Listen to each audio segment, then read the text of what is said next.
अब हम आपको श्रीमद् भागवत महापुराण के 9वें स्कंद का 12वां अध्याय सुनाते हैं। सो आप सभी मन को एकाग्र करते हुए शांतिपूर्वक श्रीमद् भागवत की कथा को श्रवण करेंगे और धर्म लाभ प्राप्त करेंगे। इक्ष्वाकु वंश के शेष राजाओं का वर्णन। श्री सुखदेव जी कहते हैं, परीक्षित, कुश का पुत्र हुआ अतिथि, उसका निषद का नव, नव का पुंडरीक और पुंडरीक का क्षेम धनवा का देवानीक और देवानीक का अनिहि और अनिहि का पारियात्र का बलस्थल और बलस्थल का पुत्र हुआ वज्रनाव। ये सूर्य का अंश था।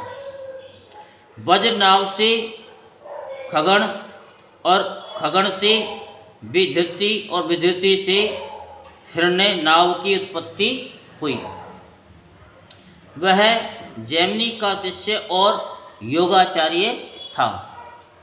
कौशल देशवासी यज्ञवल्क्य ऋषि ने उसकी शिष्यता स्वीकार करके उससे अध्यात्म योग की शिक्षा ग्रहण की थी। वह योग हृदय की गांठ काट देने वाला तथा परम सिद्धि देने वाला है। हिरण्य नाव का पुष्य का ध्रुव संधि का सुदर्शन का अग्निवर्ण और अग्निवर्ण का शीघ्र का पुत्र हुआ मरु ने योग साधना से सिद्धि प्राप्त कर ली और वह इस समय भी कलाप नामक ग्राम में रहता है। कलयुग के अंत में सूर्य वंश के नष्ट हो जाने पर वह उसे फिर से चलाएगा। मरु से प्रसुश्रुत, उससे संधि और संधि से अमरसण का जन्म हुआ। अमरसण का महस्वान और महस्वान का विश्वाहन और विश्वान का परसेनजित और परसेनजित का तक्षक और तक्षक का पुत्र बृहदल हुआ। परीक्षित, इसी बृहदल को तुम्हारे पिता अभिमन्यु ने युद्ध में मार डाला था। परीक्षित, इक्ष्वाकु वंश के इतने नरपति हो चुके हैं, अब आने वालों के विषय में सुनो।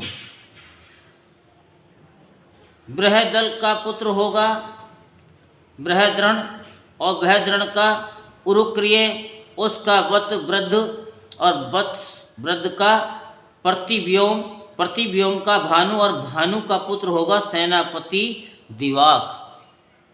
दिवाक का वीर सहदेव और सहदेव का बृहदस्व और बृहदस्व का भानुमान का प्रतीकाश और प्रतीकाश का पुत्र होगा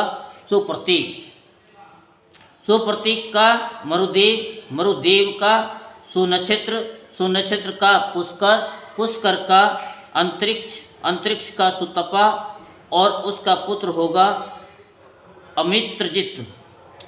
अमित्रजित से बृहद्राज और बृहद्राज से वरही और वरही से कृतंजय से रणंजय और उससे संजय होगा। संजय का शाक्य, उसका शुद्धोद और शुद्धोद का लांगल का प्रसेनजित और प्रसेनजित का पुत्र क्षुद्रक होगा। क्षुद्रक से रणक से सुरत और सुरत से इस वंश के अंतिम राजा सुमित्र का जन्म होगा।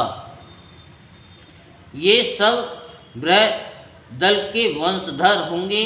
इक्ष्वाकु का ये वंश सुमित्र की ही रहेगा, क्योंकि सुमित्र के राजा होने पर कलयुग में ये वंश समाप्त हो जाएगा। यहीं पर श्रीमद् भागवत महापुराण के 9वें स्कंद का 12वां अध्याय संपूर्ण होता है।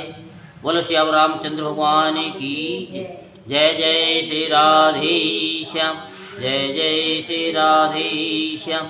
जय जय श्री राधे श्याम।